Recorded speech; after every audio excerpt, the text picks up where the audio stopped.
as leis orçamentárias, em especial PPA e LDO. Este é o quarto painel, é um painel independente. Provavelmente no futuro os alunos que adquirem o curso talvez escolham por painel e não pelo curso como um todo, de 4 módulos. Este é independente, porém interligado aos demais. Nós trataremos aqui do tema derradeiro desse assunto, leis orçamentárias, porque nós vamos abordar a questão do momento que esse plano se transforma num projeto de lei e começa a tramitar no processo legislativo de aprovação, de discussão e aprovação. Óbvio, por serem as 3 leis orçamentárias sujeitas à aprovação do Legislativo, como ocorre com as leis no Estado vigente no nosso país, né? Estado democrático de direito. Aqui nós temos o princípio da legalidade que força a acontecer essa intervenção dos poderes e, com a palavra, o Legislativo na aprovação das leis.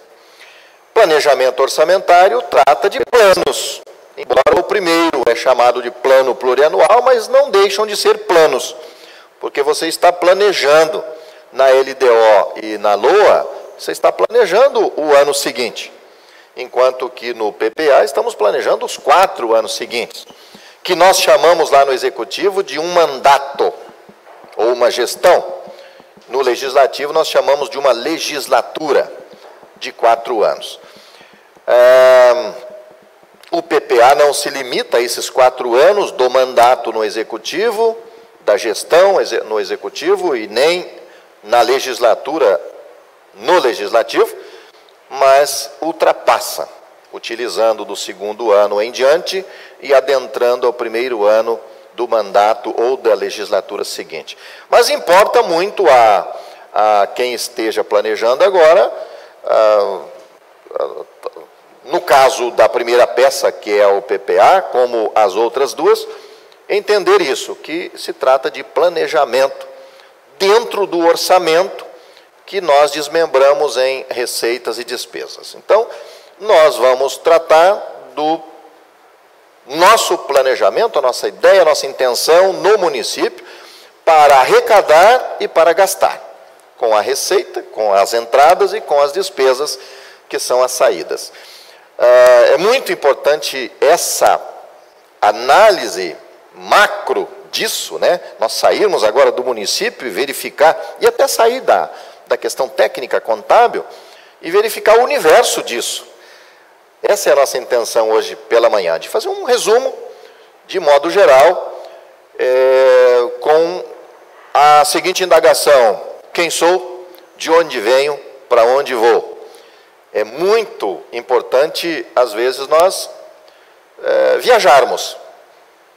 Eu, uma vez, conheci um garoto que ele tinha lá seus 14, 15 anos e não conhecia a cidade onde morava. E eu fui até lá na roça, numa pescaria, e ele disse: poxa, que bom, eu não conheço a cidade. Coisa de uns 30 quilômetros, mais ou menos, na barranca de um rio, isso no começo dos anos 90,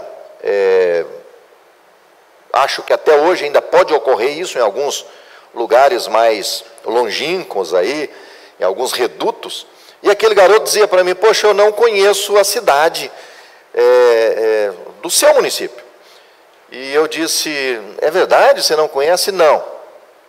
Poxa, que pena. Ele disse: mas o meu irmão conhece. Meu irmão é sortudo. Ele quebrou o braço um dia aqui e levaram para encanar o braço lá na cidade. Então ele conhece. E usou esse termo para mim: ele é sortudo. Já conhece a cidade. Tipo, o irmão é mais privilegiado que ele, porque tiveram que levar até a cidade.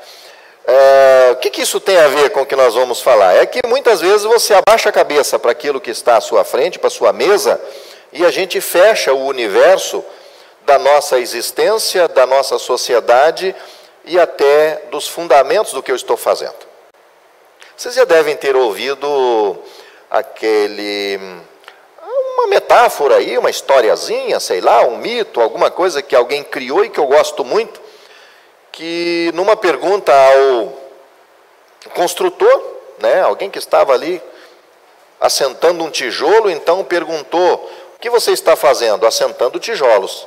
O que você está fazendo? Eu estou cavando uma valeta aqui. O que você está fazendo? Eu estou aqui amarrando a ferragem. E pergunta para um outro: o que você está fazendo? Eu estou ajudando a construir um edifício. As visões diferentes, embora as atividades praticamente as mesmas. Muitas vezes pergunta para você: o que você faz? Eu sou contador. Eu tenho o universo do contador. Mas, na verdade, o que você faz lá dentro? Você faz uma das atividades mais interessantes na área pública, que é o registro e o controle do cumprimento do orçamento, que a comunidade toda está depositando dinheiro, de forma voluntária ou não, obviamente que a maioria não é voluntária, é imposta. Nós estamos contribuindo para um bolo, e esse bolo está agora sendo utilizado pelo poder público. E aí envolve toda a sociedade, a Câmara, Legislativo, Executivo, Prefeitura, a comunidade discutindo em o que vai ser feito com aquela grana. E eles passam um cheque em branco através dos seus representantes, autorizando a despesa. E quando cai na sua mão no ano seguinte, você está fazendo esse papel de observar o cumprimento daquilo que a comunidade autorizou a ser feito com aquela grana. Já pensaram nesse aspecto? Como tem mais valor a atuação, e eu digo agora não apenas do contador, mas de todos aqueles que fazem a gestão do orçamento? Num curso que está acontecendo paralelo a esse, sobre fiscalização na área pública, o legislativo está em peso, e eu dizia para eles, eu acho que é muito mais importante a atuação do legislativo na fiscalização da execução orçamentária do que na própria autorização da despesa e do gasto. Não se discute no legislativo tanto quanto devia no planejamento, autorizar receita e despesa. Penso eu que poderia se discutir bem mais e ser bem mais responsáveis todos os envolvidos, os atores envolvidos. Mas ainda vejo que absolutamente nada é feito pelos órgãos fiscalizadores do controle do orçamento. Ou seja, sabe qual é o orçamento do seu município de Cantagalo? Orçamento anual, 10 milhões. Tem alguém aí com orçamento maior? 24, 32. Tem algum maior? 26? Olha o volume, olha o montante. Eu duvido que tenha uma empresa lá na sua cidade que tenha esse faturamento anual garantido praticamente, porque quando você coloca no orçamento a estimativa da receita, você coloca a estimativa da receita em cima de uma possibilidade de receber, mas uma possibilidade quase certa. Pode variar alguma coisinha, mas o FPM virá. O FPM virá, o ICMS virá, que são as maiores receitas consideradas lá nos pequenos municípios. Dificilmente você vai encontrar nos municípios menores uma empresa que tenha um faturamento anual igual ou maior que esse. Então, é muito relevante isso, analisar como será feita a gestão disso. Mas a gente já sabe que tem uma receita. Os vereadores e vereadoras discutem onde colocar isso de uma forma muito tímida ainda. E depois não acompanham. E isso, se nós olharmos na forma da fiscalização, quem está do lado de cá no executivo diz assim: poxa, você está incentivando eles a nos complicarem, a criar confusão, a criar transtornos. Não. Todas as vezes que nós temos um controle eficiente, ele contribui, inclusive, com quem está sendo controlado. Eu não sei se vocês têm noção, chuta aí, de 1 a 10, quantas contas prestadas, PCA, prestadas ao Tribunal de Contas, de 1 a 10, quantas têm extrapolação de orçamento? Alguém arrisca dizer? do Executivo? Alguém já viu isso acontecer? Detectar a extrapolação do orçamento? Vocês não querem falar, né? Mas eu vou dizer o que os tribunais detectam. É mais da metade. Mais da metade extrapolou o orçamento. Uma grande parte não extrapola, obviamente, nas despesas, né? Não extrapola uma grande parte o suficiente para desaprovar as contas, porque tem lá uma margem de erro, uma margem de perdão em torno de 5% na análise e julgamento, não julgamento, mas na análise da PCA pelo Tribunal de Contas, que quem julga é a Câmara.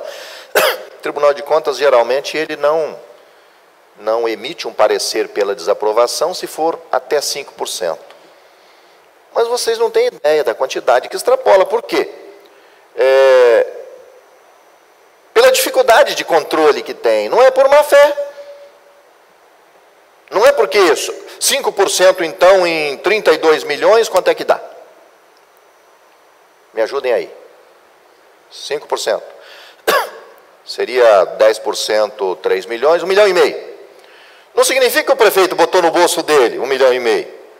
Ele aplicou para o bem da comunidade, mas não estava autorizado pela Câmara. E pelo princípio da legalidade, pelo princípio orçamentário, isso é irregular. Chega a ser ilegal, chega a ser inconstitucional.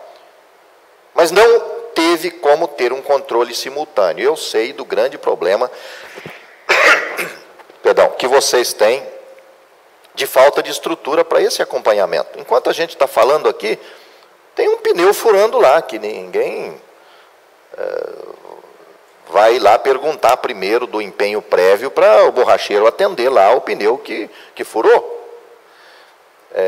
Tem alguém nesse momento, por um problema de uma ambulância, que o ambulanceiro detectou alguma coisa a 500 quilômetros da cidade, precisa ser resolvido. E você não tem como cumprir aquela regra de que toda despesa tem que ter uma autorização prévia. E isso vai acumulando a um ponto de, às vezes, surgirem as informações da despesa, posteriormente aos seus registros, e você tem que fazer aqueles ajustes. Isso é natural.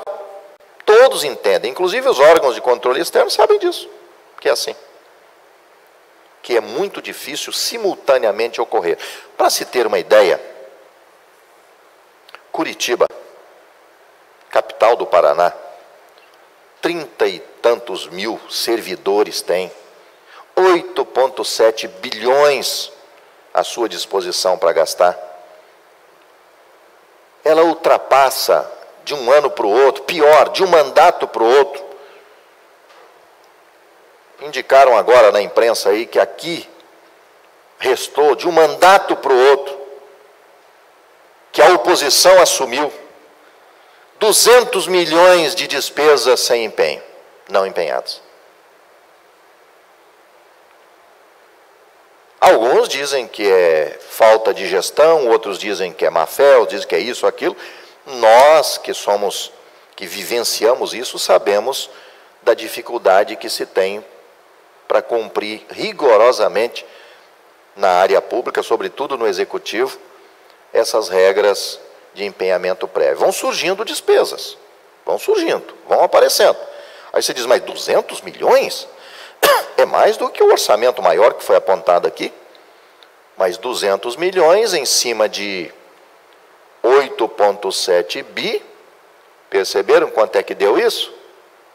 2%, menos que 3%. E quantas prefeituras aí que extrapolam também a autorização e despesas não empenhadas, e a gente sabe disso. Infelizmente, no final de exercício, que coincide com o final de mandato, como esse agora de 2016, fornecedores ficam sem receber, porque o prefeito atual certamente olha para aquela dívida pendente, aqueles restos a pagar, e ele diz, não vou pagar. Faltou empenhar, é meio parecido com faltou pagar. empenhou também, ficou o resto a pagar, tem uma série de regras que vocês sabem, deve ter falado disso já na área contábil. E fica. Mas, enfim, resumindo e a fala inicial, a intenção aqui é a gente fazer uma ponderação sobre esse momento interessante do planejamento orçamentário e tecer alguns comentários sobre essa nova fase de discussão do PPA, da LDO e daqui a pouco do próprio orçamento anual, que a partir de outubro estará nas câmaras municipais. Essa nova fase de discussão e aprovação pela Câmara. Olha só, quem é do Executivo, nós vamos chamar a atenção aqui para alguns fatos específicos e alguns paradigmas que nós temos que quebrar nesse momento. Os do Legislativo, mesma coisa.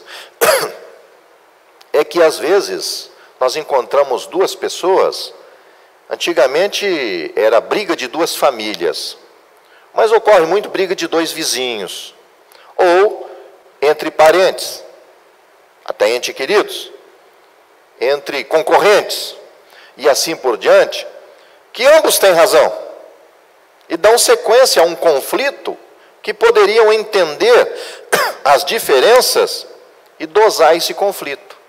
E a gente vê muito conflito entre o Executivo e o Legislativo no momento da aprovação dessas leis, cada um entendendo que o outro tem menos razão e que ele tem a sua total razão, e sem nós percebermos que a ideia da Constituição de 88 e do mundo moderno todo é que os poderes vivam de fato harmonicamente, mas que vivam entrelaçados e que todos eles têm que participar. Porque o Montesquieu, Marquês de Montesquieu, ele disse lá há 300 anos atrás que só um poder consegue frear outro poder. Não é possível nós imaginarmos que o poder seja absolutamente independente. Por isso que a nossa Constituição diz que ela é independente, vírgula, porque diz que tem que ser independente, porém harmônico. No início já da nossa Constituição, mas você vai lendo a Constituição, você vai vendo que ela vai entrelaçando. Sabe o que é duodécimo? Sabe o que significa duodécimo? Parte que pertence à Câmara. Por que chama duodécimo? Duodécimo, 12 parcelas iguais divididas, né? Define-se o valor que tem para o ano e divide-se em 12 parcelas iguais. Interessante, vai do Executivo esse recurso para lá. Por que a Câmara não recebe um tributo para ela não depender, já que ela é independente? Por que precisa de mandar um ofício ao prefeito solicitando? Por que tem que devolver para o Executivo a sobra no final do ano? Por que ela não tem uma arrecadação para isso? Mas, por que o aumento para os servidores da Câmara Municipal precisa ser feito por lei, não pode ser por resolução nem por decreto legislativo? Aumento para os servidores só da Câmara, iniciativa do presidente da Câmara, não está tratando do Executivo, só para a Câmara, depende da lei que se submete à sanção do prefeito. Por quê? Freios e contrapesos, um poder freando o outro. Mas o prefeito também, quando ele pretende um aumento, é por projeto de lei, que a Câmara é quem aprova o aumento para o servidor daqui. Por que lá na Câmara Municipal quebrou uma cadeira como essa? Câmara Municipal não pode vender a sucata, tem um computador ultrapassado, obsoleto, não pode vender, tem que fazer o que com aquilo? O que a Câmara Municipal tem que fazer com os bens inservíveis? Devolver para o Executivo. Por que ela não pode vender? Freios e contrapesos. Lá no município, quem controla o patrimônio é o Executivo. Quem tem esse poder de fazer um leilão, de definir, é o Executivo. A Câmara só tem uma receita, que é o duodécimo. Por outro lado, quando a Câmara Municipal comprar um terreno, ela pode comprar um imóvel. Digamos que a Câmara queira construir um prédio e ela resolva comprar um imóvel, ela abre a licitação, compra o imóvel, fecha o contrato, quem assina a escritura é o prefeito municipal. Freios e contrapesos. E aí nós começamos a entender coisas do tipo ministro, como recentemente foi indicado Alexandre Moraes, para assumir o Supremo Tribunal Federal, Judiciário. O Alexandre Moraes, antes de ser ministro do Judiciário, ele era o quê? Se lembram? O careca lá, cabeça de ovo lá, que assumiu, indicado pelo Temer, hoje é ministro do Supremo. O que ele fazia antes? Era ministro da Justiça do Temer, do Executivo. E o Executivo indicou ele para o Judiciário. Mas antes dele ser ministro no Judiciário, ele passou por onde? Para o Senado, para ser aprovado numa sabatina do Legislativo. Freios e contrapesos. A gente vai construindo essa teia que são entrelaçados os poderes. O subsídio que o prefeito recebe, quem é que define? A Câmara. Ela tem a iniciativa. É ela que se levanta e diz, o nosso prefeito vai ganhar 10 mil reais. O prefeito não pode iniciar um projeto de lei dizendo o salário, o subsídio do prefeito, do vice, dos seus secretários. O secretário municipal é a Câmara que se reúne e diz assim, vamos pagar 5 mil. Vamos aprovar aqui que será 5 mil. E eles passam a trabalhar lá, recebendo um salário, né, um subsídio que foi fixado pela Câmara. Freios e contrapesos. Nas peças orçamentárias, pessoal, nós temos isso também. A gente vai mostrar aqui agora essa harmonia e esse funcionamento que, na teoria, é assim. Na prática, a gente precisa consertar algumas coisinhas, tá? Uma apresentação rápida aqui, para nós retomarmos a fala.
Pois bem, as fases do processo orçamentário, nós temos aqui apenas reprisar, né, o que vocês já viram nesses últimos dias, nesses últimos painéis aí, elaboração da proposta orçamentária pelo Poder Executivo, análise, votação e aprovação da lei pelo Poder Legislativo. A próxima fase é a execução orçamentária e a última fase, o controle e avaliação da execução orçamentária pelo Poder Legislativo. Pois bem, vocês já praticamente passaram por essa parte aqui da elaboração da proposta orçamentária pelo Executivo. Deixa eu ver uma coisa. PPA. Alguém aqui já aprovou o PPA na cidade? Dos nossos alunos presentes? Está na Câmara? Está na Câmara o PPA. Qual era o prazo? 15 de abril. Foi enviado no prazo?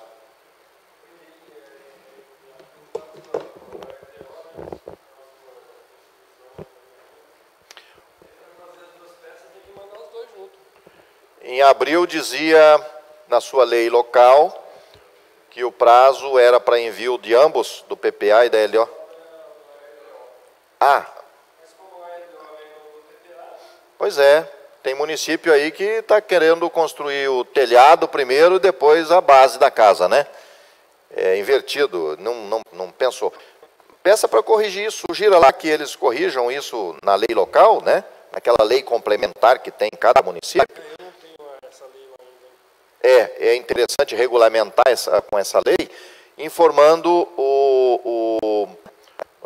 essa tabelinha, e de preferência que ela destaque que certas regras diferentes para o primeiro ano do mandato, né, que é o ano do PPA. É importante que o PPA venha antes, depois a LDO e depois a LOA. Tem município que de fato é o contrário, o PPA é entregue em abril, a LOA em maio. Como é que você começa pelo telhado, já que o PPA é a peça mais ampla, que as outras decorrem dele? É importante que haja um ajuste nisso, e é muito fácil fazê-lo, porque você encontra no Google, inclusive, modelos de leis, e caso não encontre, eu posso fornecer. Eu tenho modelos de leis aí de municípios que deixaram muito claro isso. Era o primeiro ano do mandato, será a seguinte ordem: 15 de abril, PPA, e aí cada um escolhe o período da LOA, né? Mas o ideal, 15 de maio, a LOA, 30 de setembro, a LOA, LDO aqui, 15 de maio. É uma ordem assim. Tem município que resolveu ampliar um pouco mais, que entendeu que o primeiro ano do mandato, abril, está muito perto. Se é um prefeito de primeiro mandato, se é uma equipe nova, não, eles têm uma certa dificuldade para... Passa muito rápido, né? 3 meses. Então, por exemplo, eu peguei o município de Canoas, Rio Grande do Sul, que jogou para junho o PPA. Disse que poderia ser dia 15 de junho o encaminhamento do PPA, e a LOA eles jogaram para agosto. Não vejo nenhum problema nisso. A LOA não, LDO. LOA, setembro. O ideal, final de setembro, é o prazo para envio para a Câmara.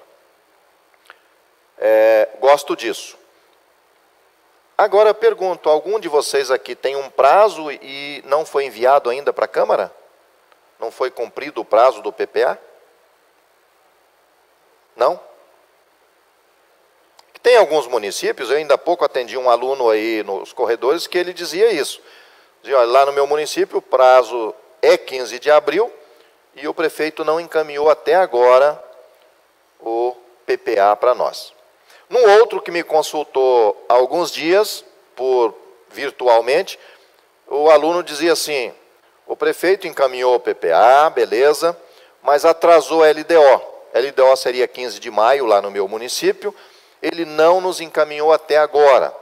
E ele está dizendo que vai encaminhar e que nós não podemos abrir o recesso, a Câmara não poderá ter o recesso de julho, porque a nossa lei orgânica define que enquanto não votar a LDO, não abre o recesso. Vocês conhecem isso na lei orgânica de vocês? Tem essa previsão? Na maioria tem. E ele preocupado, né, até um advogado da Câmara, dizia, como é que a gente faz? O prefeito pode atrapalhar o recesso da Câmara por erro dele? E aí eu elenquei a resposta para ele. O que vocês acham numa situação dessa? Vamos imaginar que isso ocorra com vocês. PPA, LDO ou a LOA, que deve ser entregue em setembro, lá por outubro ninguém entregou, do Executivo ainda. O que acontece nesse momento? Vocês vão se deparar com isso um dia ou outro, ou vão orientar o gestor, né? No caso, os do Executivo e do Legislativo, vão orientar sobre o que fazer nesse momento. Claro que há uma compreensão no início de mandato, de forma justificada, mas as coisas justificadas muitas vezes resolvem, em outros momentos não. Por exemplo, não adianta eu matar alguém e dizer para o policial, eu matei, mas porque me incomodou. Vai ter um processamento disso e talvez consequências. mais à frente. Mas a justificativa sempre ajuda a amenizar e é em cima dela que a gente avalia, né, o julgamento. O que é que ocorre num atraso, até para os nossos alunos que estão à distância, caso ocorra um atraso do Executivo no envio dessas peças para a Câmara?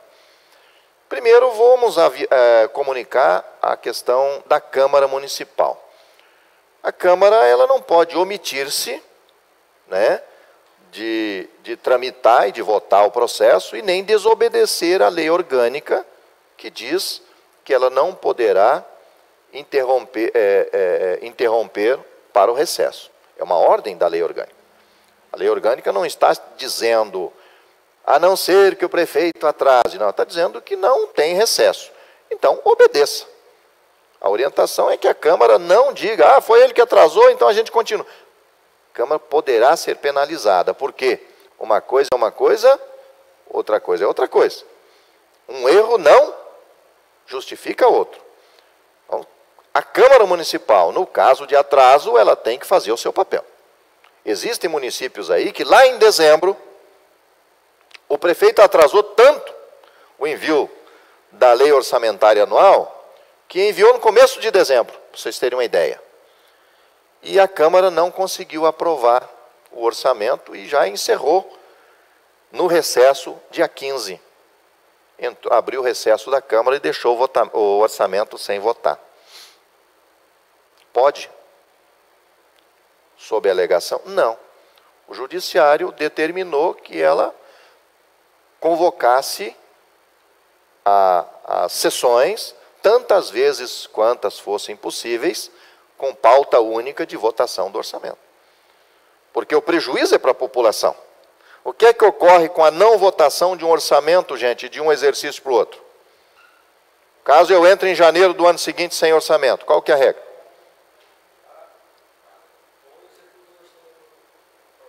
Não dá para zerar, para dizer assim, não pode gastar um centavo, porque enquanto se fechar a prefeitura, ainda vai estar correndo luz, água, telefone, não tem como zerar as despesas. Então, você dizer, parou tudo, não tem como. Tem gente necessitando da injeção, do remédio. Também. Então, o que é que ocorre? Você aplica o orçamento anterior com ressalvas. Você aplica ele só para aquilo que não puder ser adiado. Mas você vai adiar coisas. Você vai adiar. Aquilo que pode ser adiado. O que não pode ser adiado? Vamos dizer, um atendimento urgente de saúde, emergência, urgência. Mas você não pode consertar a patrola que está quebrada. Você não pode, enfim, iniciar uma obra. Você não pode dar sequência numa obra. Então, causa prejuízo para a comunidade. Por isso que o Judiciário vem em defesa da comunidade e diz, olha, independente de quem atrasou, Câmara, faça o seu papel. Eu tenho uma decisão judicial em que o Judiciário não determinou isso e o próprio promotor pediu que fosse convocada a Câmara para vir votar sob pena de crime de desobediência aos vereadores. E o Judiciário disse, não, nesse caso eles não voltarão a votar durante o recesso, porque eles desaprovaram o orçamento. Eles votaram, mas desaprovaram o orçamento que veio do Executivo. Desaprovaram a lei orçamentária. Aí o Judiciário disse, não, eles votaram. Eles votaram. Eles têm liberdade por opiniões, palavras e votos. Votaram. O prefeito é que tem que agora refazer esse orçamento em cima das justificativas dos porquês, e a Câmara tinha justificado que o que foi lá foi uma peça bagunçada. Não podia ser aprovado. O que acontece agora aí que você me falou que encontraram uma solução lá? Muita gente tinha essa ordem invertida da LDO e do PPA, encaminhou a LDO primeiro. E não veio o PPA. Eu não acho possível votar a LDO. Acho que a Câmara não é omissão dela, seria irresponsabilidade ela votar a LDO primeiro.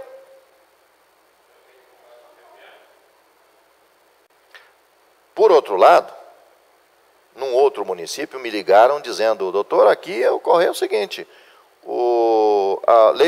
veio no prazo, mas não vieram os anexos da LDO.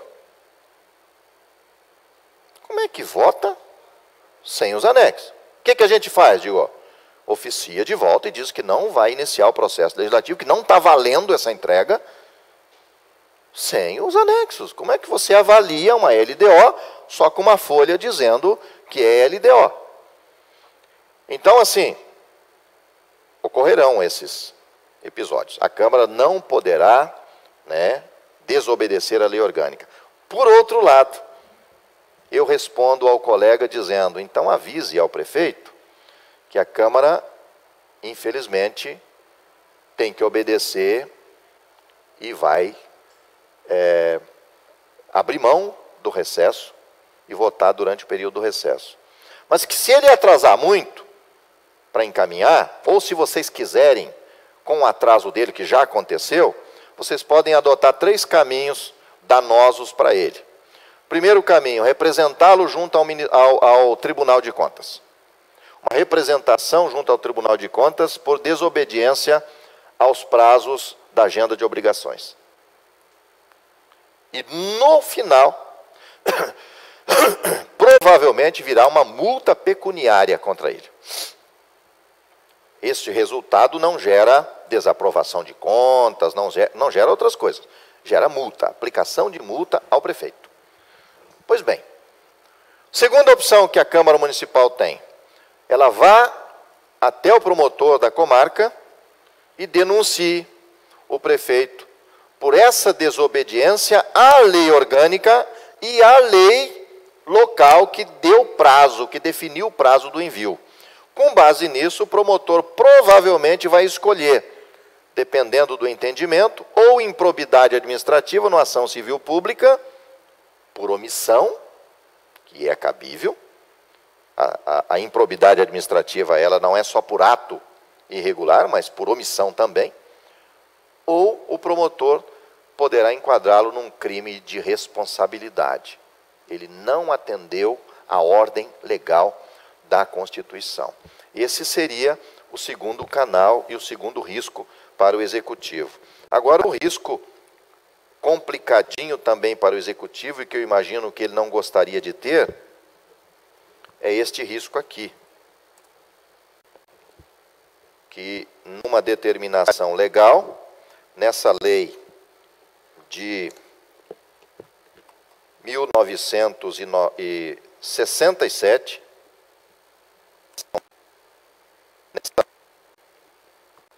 determina a seguinte regra.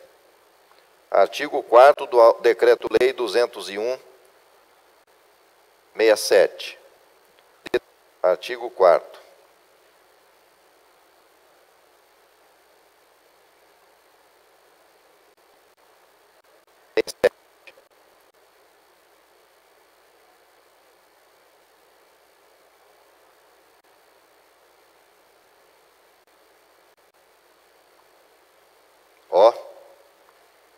Artigo 4º, inciso 5. Estão conseguindo ler?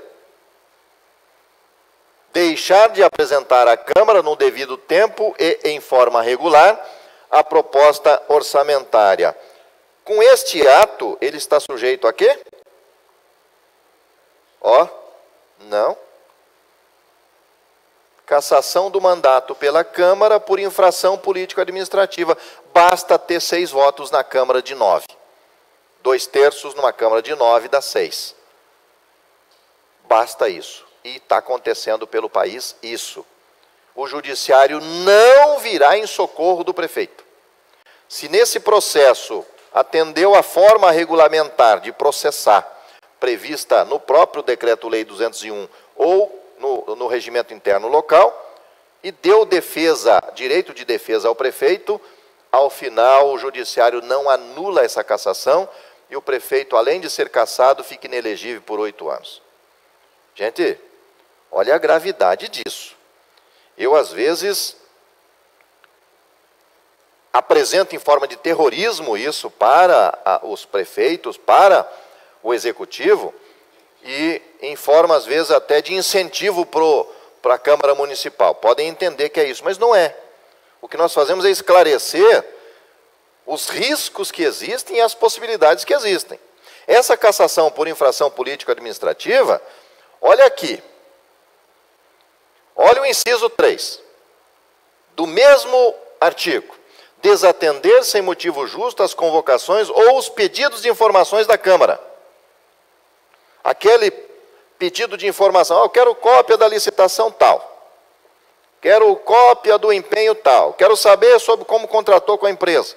Quero saber se o funcionário tal está ganhando hora extra. Quero saber se o medicamento foi distribuído para quem. Aquelas informações feitas, a tempo certo e de forma regular, informação bem colocada. Se solicitar para a Câmara solicitar ao prefeito, um vereador solicitar ao prefeito, que ele deve fornecer cópia de todas as licitações, isso o juiz não vai dar nenhum tipo de concessão de direito para o fiscal, porque ele está sendo genérico. Ele está atrapalhando o trabalho. Não pode ser genérico o pedido, tem que ser: eu quero saber sobre tal assunto, a licitação de tal assunto, que eu tenho suspeitas e quero fiscalizar. Negou, cassação do mandato. Muitos municípios, inclusive aqui da região central do estado, ao lado de Ponta Grossa, Carambeí, o prefeito perdeu o mandato exatamente por desatender o pedido da Câmara. E não voltou, terminou o mandato o vice-prefeito. Mas, voltando para a questão do desatendimento ao tempo do orçamento. Deixar no devido tempo, em forma regular, deixar de apresentar à Câmara a proposta orçamentária, seja ela qual for das 3 leis.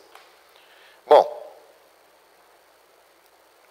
aí, gente, começa a criar um entendimento no sentido de cumprimento do que o Montesquieu dizia: um poder regulando outro poder. E lá, o Montesquieu escreveu uma obra com o nome de Do Espírito das Leis, e ele diz claramente: só o poder freia outro poder. Exacerba, porque quem assume o poder sempre vê as suas razões.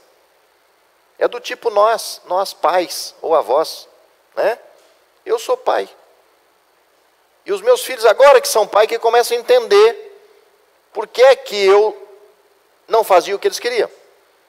E um dia desse, um deles disse para mim: pai, senhor, a gente não entendia, a gente te odiava, por que o senhor não queria nos dar videogame? Todos os meus amigos tinham videogame, o senhor não nos fornecia videogame. Agora eu estou entendendo o que a tecnologia faz com uma criança. E eles tiraram os celulares das mãos das crianças lá, estão sofrendo e agindo assim. O executivo, ele tem a visão dele. E tudo que o legislativo faz é porque está criando problema. O legislativo, tudo que o executivo faz está errado, e o que não faz é porque não quis fazer. E começa a criar esse conceito de confronto. Bom, isso às vezes resulta na omissão do legislativo, que às vezes o legislativo não se envolve. Não, o prefeito é do meu lado, vou aprovar. Ele está, ao mesmo tempo, fazendo um ato político bacana, que na política é assim, desde o tempo do Platão, 2.300 anos atrás, é assim a política. Para os companheiros, tudo. Para os adversários, os rigores da lei. É assim na política. Não dá para entender que seja diferente. Não dá para imaginar um vereador, uma vereadora que foi eleito e diga assim: não, eu estou eleito, mas tudo que for errado eu não voto, tudo que for certo eu voto. Beleza, é assim que deve ser. Agora entre preparado para a primeira vez que você achar que alguma coisa é errada e você votar contra, já perdeu o companheiro político lá do executivo. Politicamente não funcionou. Vai funcionar tecnicamente, administrativamente. Na política tem que haver harmonia, do contrário, há confronto. Professor, e qual a consequência para a Câmara se não fizesse Comunicação? Tomar esses atos, ou comunicar ao Ministério Público, ou o TCE pelo envio em atraso das leis orçamentárias? eu só vejo que vai prejudicar e que ela deva comunicar isso quando chega aquele ponto do final do exercício não aprovar o orçamento e o município ter um prejuízo e ela ter que votar, que continuar votando e gerou prejuízo ao município. Eu vejo que ela tem obrigação.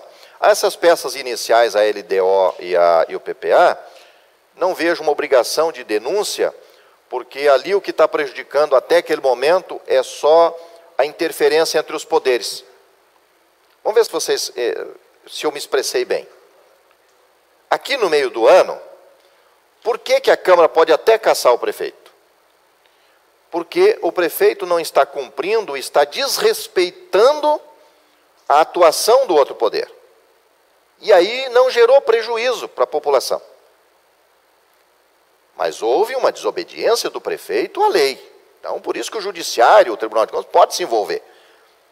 Agora, lá no não cumprimento, não votação do orçamento e aquelas restrições que geram no ano seguinte, até votar o orçamento, vão gerar prejuízo. Aí eu acho que é momento da Câmara denunciar, independentemente dela tomar atitudes que ela pode tomar paralela, ela pode tomar as 3 atitudes, ou nenhuma, ou só uma, ou 2. Aí surge a obrigatoriedade dela comunicar ao Judiciário. Eu quero tocar num ponto aqui de suma importância para nós entendermos esse relacionamento legislativo-executivo sempre. Oposição e situação. Há um conceito genérico de que oposição só está lá para atrapalhar quem está no governo. Há um conceito de que quem apoia o prefeito está levando vantagem, é irresponsável, é um tremendo puxa-saco. Na verdade, o mundo inteiro, sobretudo o mundo democrático, ele vê como de suma importância a existência de ambos, tanto da situação quanto da oposição. E o Montesquieu, o Maquiavel, Nicolau Maquiavel, há 500 anos atrás, ele escreveu uma obra com o título O Príncipe. E ele diz naquela obra que o governante que não tem oposição deva criar uma. Porque governante sem oposição tende a exacerbar o poder e a omitir-se naquilo que deve ser feito. Ou seja, o próprio Nicolau Maquiavel, que chamam de escroto, que é um cara que deu umas sugestões, né? Maquiavel, ou a pessoa, político maquiavélico, é meio que um conceito de político malandro, político daquilo que é meio depreciativo o termo. Na verdade, quem estuda Nicolau Maquiavel, ele falou a realidade da política e chamou atenção para alguns pontos que a gente, cidadão comum, não pensava. Ele diz, inclusive, que política não é ambiente para pessoas ingênuas. É ambiente para pessoas espertas, estratégicas, de atitude e que sabe planejar os relacionamentos. E lá, 2.300 anos atrás, o Platão já dizia, né, que nós fazemos política em todos os momentos, não é possível imaginar um mundo sem política. Na casa, no trabalho, na escola, no clube, na igreja, não é possível imaginar sem política. E o Platão explicava o que é política. É esse relacionamento. Política é você agir de forma a satisfazer as necessidades da outra pessoa ou da coletividade. Eu faço política com a minha esposa e vice-versa, com os meus filhos. No namoro faz-se política, tipo uma campanha política. No namoro o que se pretende é conquistar, como você pretende conquistar o voto lá na época da eleição. Isso é permitido e a gente faz mesmo inconscientemente. Agora, Não podemos, né, não gostar da política, e o Platão finalizava dizendo, em outras palavras, eu tenho pena de quem diz que não gosta de política, porque será governado por um político. Odeio política. Tá, mas e daí? O país, o Estado, a sua cidade, política, na sua casa faz política, e daí? Você odeia política, não tem como viver. Mas é uma percepção que a gente não gosta da politicagem, da maracutaia, isso que a gente não gosta, isso que nós temos que combater. Mas a sã política, essa temos que defender sempre, porque eu vou indicar alguém para me representar onde eu não sei, não quero e não vou, mas eu preciso de ter. Quem volta pela 277, para o interior do estado do Paraná, e optar, ao invés da 277, lá em São Luís do Purunã, optar em entrar por Irati, Palmeira e Irati, vai ver uma plaquinha chegando em Palmeira, Colônia Cecília. Tem uma plaquinha indicando ali uma região, Colônia Cecília. Alguém sabe o que foi a Colônia Cecília?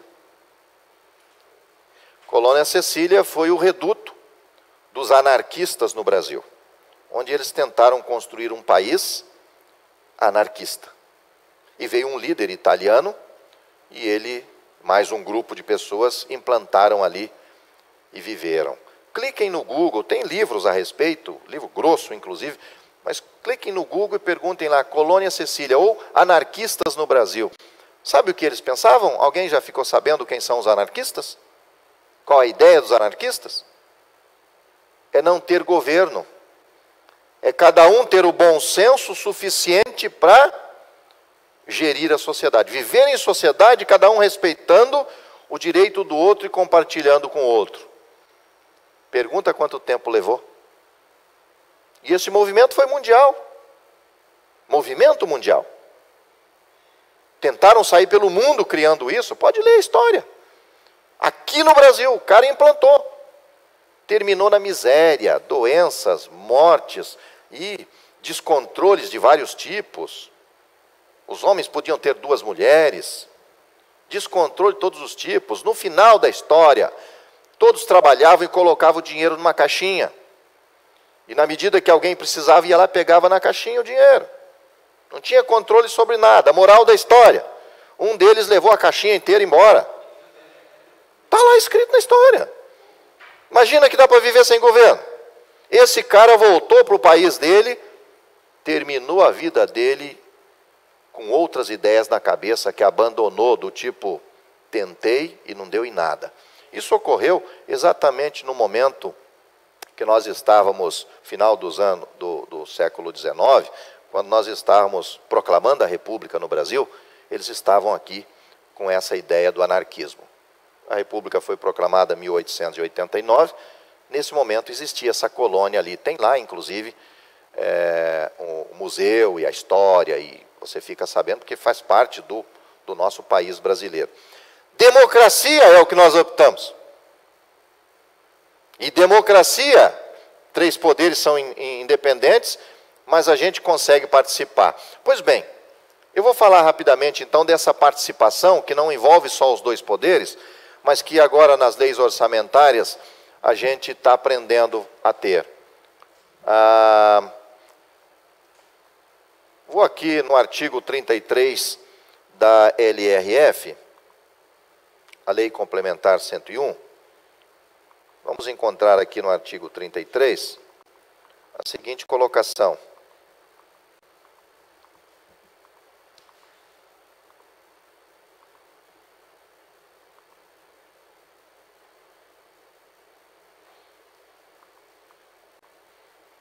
Não, perdão, não é na LRF.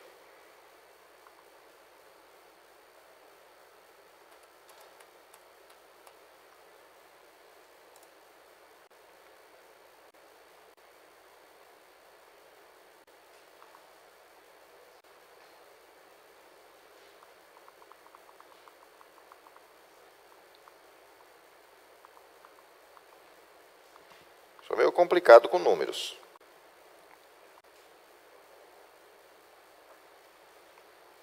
Sou meio complicado com números. Mas na 4.320, que é a lei da contabilidade, ela fala da possibilidade das emendas, né? Fala em emendas. Olha lá. Não se admitirão emendas ao projeto de lei de orçamento que visem a... Tem a restrição das que não serão admitidas. Mas e as que serão admitidas? Então, é possível ter emendas sobre as peças orçamentárias, né? Aí tem uma lista. Nós vamos agora para a Constituição Federal, artigo 166.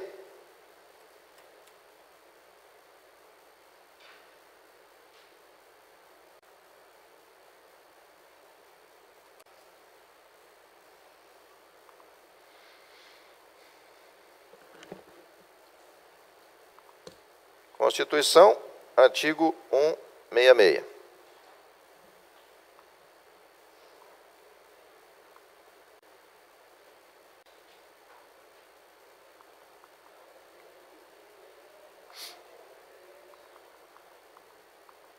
Aí.